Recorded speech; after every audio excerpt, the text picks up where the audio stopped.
talk about moving with your breath and what that means. So moving with your breath is a cue or an instruction that you might be given if you're guided into a pose or a dynamic movement and then expected to continue it or hold it. And so using cat-cow as an example, we'll go into table and we're often told exhale as you round out the back. Inhale, dip the belly. Continue flowing with your breath. So then that means, if we assume, exhale, round out, inhale, dip. Exhale, round out, inhale, dip. Now, that makes sense in terms of movement. If we're compressing the upper body here, compressing the lungs, then we're going to be exhaling. And then when we're opening up the body, opening up the chest, then we're going to be inhaling. So that's pretty much standard throughout pretty much every yoga pose or every movement in yoga. If you're folding, compressing, you're exhaling. When you open up, you're inhaling.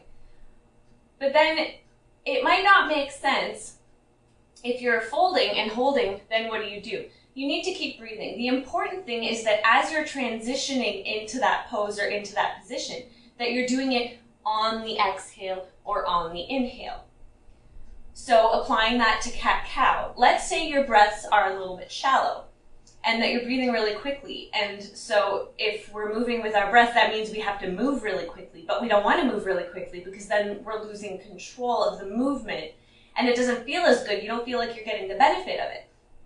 So in this case, what you would do is exhale, round out the back. Take a full breath, inhale, exhale. Then on the inhale, dip the belly. So we're opening up on the inhale. We're flowing with our breath in a way that makes sense with our body. And then again, if my breathing is shallow, if I want to hold here for a little bit longer, I'm free to do so. I'm listening to my body and what it wants to do.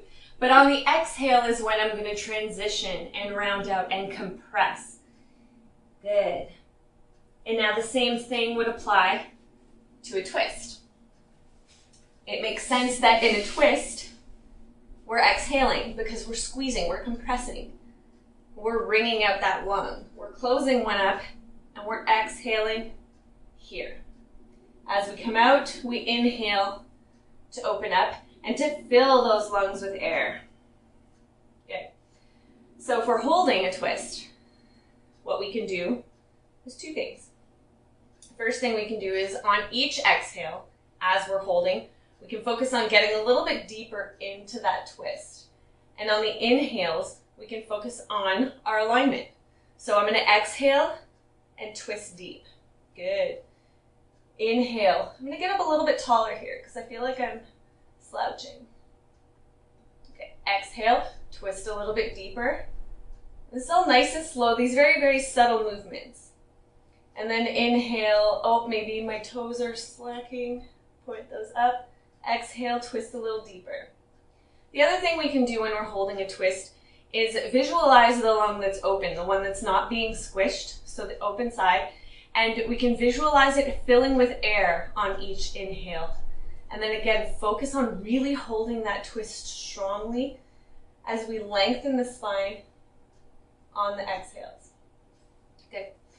So when we're moving a little bit quicker, or we're moving through something a little bit difficult, like we did in today's practice with the cobra rolls, we can use our breath to our advantage. The most difficult part of the movement should be your exhale. You can use your breath to your advantage. You can use it to help you feel strong. You can use it to help prepare your body. So in the case of the cobra roll, that hardest part is when we're coming through and really engaging the shoulders. So here I'm going to inhale to prep. Exhale, push through.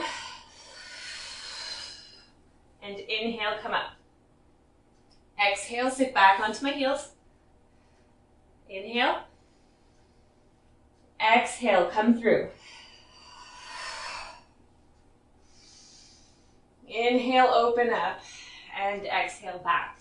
And so that's a really great example of moving with your breath in a way that benefits you, that helps you guide your body through the pose a little bit better, finding that mind-body connection and finding that breath connection to your body, to your movement. When you're moving through a quicker flow, you can apply the same practice that we did to the cat-cow if you're expecting yourself to be able to move with each breath. So inhale here, exhale here, inhale here, exhale here. See, you get it. You might be moving so fast that your breath starts to quicken, and then you're thinking, oh no, now I have to move my body faster. Well, it's not necessarily the case. If you notice that happening, work to slow down your breath. Take some deeper breaths, and that'll help you anyway. In holding poses, it'll get more oxygen flowing to your muscles, to your brain, and it'll help you control the movements that much better. So really focus on slowing down your breath when you feel it speeding up. But in a faster flow, it is going to be moving a little bit quicker. If you don't want to move your body as quickly as your breath is moving, that's absolutely fine. Listen to your body. Do what it's telling you to do. The important thing to remember is when we're closing the body, we exhale, and when we open the body, we inhale. So think about your transition and really focus on making that next movement on the breath that makes sense for it. And that's all. If you're not connecting your breath to your movements because it's challenging, focus more on the movements.